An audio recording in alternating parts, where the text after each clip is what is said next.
This trial begins. Crazy details from Cassie and a male escort. Hey everyone, welcome back to the channel. Okay, so today's story is wild, like really wild. You're not gonna believe what's happening with P.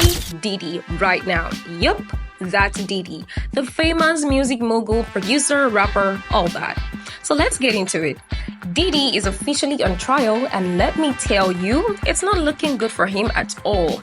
He's facing some super serious charges. We're talking about trafficking, racketeering, and something called transporting people to engage in prostitution. Basically, the feds are accusing him of running a whole criminal enterprise. And if he gets found guilty on all of these things, he could spend the rest of his life in prison, like for real, live. Now, the courtroom is already heating up and we're only at the beginning of the trial. The prosecutors came in strong. They showed actual video footage in court, yes, footage of Diddy allegedly beating his girlfriend, Cassie. This happened at the Intercontinental Hotel. That alone had people gasping, but it didn't stop there. One of the security guards who was working at the hotel gave a pretty emotional testimony. He said he saw Diddy hitting Cassie and that she had a bruised eye. He also said that Diddy was yelling at her and trying to stop her from leaving. And get this, the guard claimed Diddy even tried to bribe him. But the guard said no, he didn't take the money. But of course, Diddy's lawyers weren't having it. They pushed back and said the guard didn't include some of that info in his original report. So now there's some confusion, and they're trying to make it seem like maybe the guard wasn't telling the full truth. Diddy's team also tried to argue that the money wasn't a bribe. They said it was just to pay for damages like things that had gotten broken in the hotel. So yeah, it's already messy. But wait, it gets even crazier. The second witness the prosecutors brought out, it was a male escort named Daniel Phillip, and his story had the entire courtroom shocked. According to Daniel, he was part of what Diddy and Cassie called freak-off sessions. Now, if you're wondering what freak-off is, oh boy, buckle up.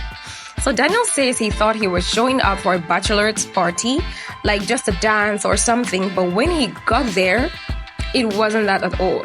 He walked into a hotel room and it was a whole private scene set up by Diddy and Cassie. Cassie gave him money and told him to rub her down with baby oil. And things got very graphic from there. Meanwhile, Diddy was in the corner of the room wearing a bandana over his face, just watching, and yes, he was recording everything on camera. Daniel said, these sessions sometimes lasted up to 10 hours. He'd get paid in cash up to $6,000. And here's the thing, most of the time, they didn't even use protection, which is super dangerous. One time, Daniel said Cassie asked him to give her a golden shower, and he did it because he was afraid to say no. He said Diddy and Cassie were watching and even correcting him on how to do it. Like, what? He also shared that Diddy was very controlling and violent. He said he saw Diddy throw a glass of bottle over Cassie. Another time, Diddy dragged her by her hair into another room while she screamed. Daniel said he heard her crying and yelling, I'm sorry, while Diddy shouted at her to obey him. But Daniel didn't call the police. He admitted he was scared. He said he thought Diddy might kill him if he tried to help Cassie or speak out. There was another incident Daniel remembered where Cassie was being slapped behind closed doors. She was screaming, and when Daniel came out of the room, Cassie ran up to him, sat in his laps, and started crying. Then she kissed him, and that kiss turned into sex right there. And guess what? Diddy just popped up again out of nowhere and started watching them again. It was a lot, so much that even Diddy's own daughters had to leave the courtroom. The testimony was way too graphic, and honestly, people are wondering why Diddy even brought his kids to court. It looked like he was trying to make himself seem more likable or innocent in front of the jury. But with everything being said, it didn't really help. Alright, let's keep going because things just keep getting deeper and more disturbing in Diddy's trial. So right after the shocking testimony from the male escort, Cassie herself took the stand, and wow, she really opened up. Her testimony was raw, emotional, and honestly, heartbreaking. She started by talking about how she met Diddy. She said she was just 19 years old back then, a teenager. She was an aspiring singer trying to make it in the music industry. Diddy, who was already in his mid-30s, close to 40, was this powerful, charming music executive. And of course, since she was signed to his label, he had a lot of control over her career. That power, mixed with his charm, was how he pulled her in. Cassie said that she truly fell in love with Diddy. She thought he was fun and exciting at first, but it didn't take long before she started to see his darker side. She said Diddy would often get violent, like if she looked at him the wrong way, boom, he'd hit her. She talked about having bruises all over her body and how she constantly had to hide what was going on behind closed doors. That part of her testimony had the courtroom completely silent. Then she started talking about the freak-offs. Now, we already heard about those from the escort, but Cassie added even more disturbing detail. She said she was shocked the first time Diddy introduced her to that lifestyle. He wanted to watch her sleep with other men. That's what got him off. And Cassie, she didn't want to do it. She said she was young, she was scared, and she didn't really know how to say no. Then, when Diddy gave her drugs, according to Cassie, she didn't even start participating in the freak-offs willingly. She was high on ecstasy. That's what made her go along with it. And from then on, she says she was always drugged up during those sessions. Whether it was ecstasy, cocaine, mushrooms, she was always on something. And she drank a lot of alcohol to numb herself too. She talked about how the freak-offs would go on for hours, sometimes even days. The longest one lasted over 4 days. And to keep going, Cassie said she had to take more and more coke. Like she was being pushed to the limit. She was exhausted, humiliated, and disgusted. But she didn't know how to stop. She said she was afraid of what Diddy might do to her if she refused. And here's something really disturbing. Cassie said Diddy had a weird obsession with baby oil. Like a serious obsession. Every freak-off session involved tons of it.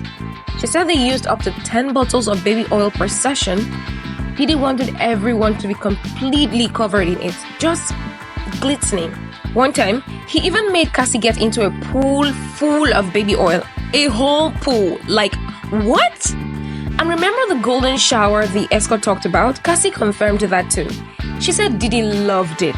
He loved seeing her get peed on other men, and he recorded everything. He had blackmail footage. Tons of it. He made sure everything was on camera. That's how controlling he was. Cassie said she felt like she couldn't say no, and honestly, she didn't really know how to anymore. She said she was scared of him getting mad, scared of him hurting her, scared of being rejected by the one man she thought she loved. So she just did what she was asked, over and over again. Even though every part of it made her feel gross inside. Another big part of the testimony, she said that Diddy's own company staff were helping him do all of this. Like he used his people, his assistants, travel agents, and others to set everything up. They got her the drugs, they booked flights for the escort, they arranged hotel rooms. This wasn't just one guy doing creepy things. This was a whole operation. And that's why the Feds are calling it a criminal enterprise. Cassie said the travel agents would fly escorts into different states and even other countries. It was for one of these freak-off sessions. That's important because it's not just morally wrong, it's illegal. Flying people across state lines for that kind of stuff, that's sex trafficking. And Cassie said she didn't even pick the escorts at first, Diddy did. But later, he made her start doing it. She'd go on Craigslist and Blackpage, find guys, and Diddy had to approve them. She was the one who paid them, but it was all under his direction. He was the one calling the shots. So now the prosecutors are using her testimony to show that Diddy wasn't just being freaky, he was running a whole system with drugs, sex, travel, and violence through his business. And that's what might send him to prison for life. And believe it or not, Cassie's not even done yet. Her cross-examination is coming up next. Thanks for watching the Daily Popcorn. If you want more jaw-dropping celebrity drama, courtroom bombshells, and behind-the-scenes Nollywood tea, don't forget to hit that like button, subscribe, and turn on the notification bell so you never miss a popping update. Got thoughts on today's story? Drop your take in the comments below. We read everything. Alright, let's get going with this wild story.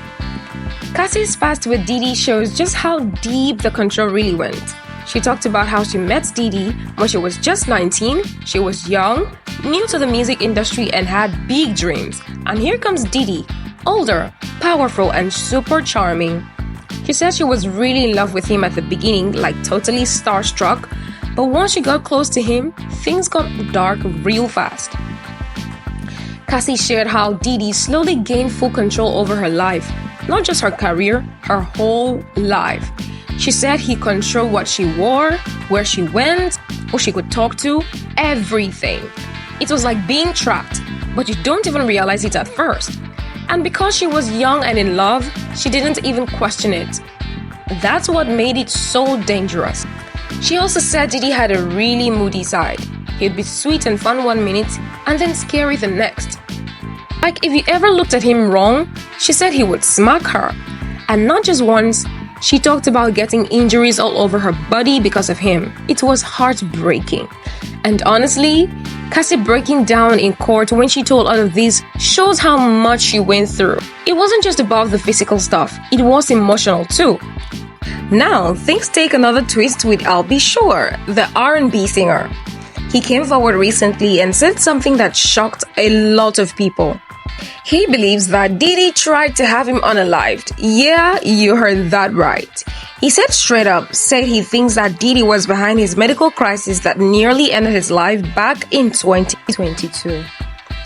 I'll Be Sure said he suddenly collapsed, fell into coma, and had multiple organ failure. It was so serious that he had to have a liver transplant. He said it felt like someone was out to get him. Yes, many years ago, I posted some information that was, basically trying to save my life. And he believes it was because he was about to tell the truth about Diddy. He didn't give all the details, but he said there was a huge PR campaign to shut him down, and that he felt like there was a bounty on his head. And here's the part that really gave people chills. He said, "I'm the only one who spoke up, and I'm the only one left alive." That's deep. And it makes people start connecting dots that maybe they hadn't before. But we're not done yet. There's more to this story, and we're gonna keep following it right here on the Daily Popcorn. So stay tuned.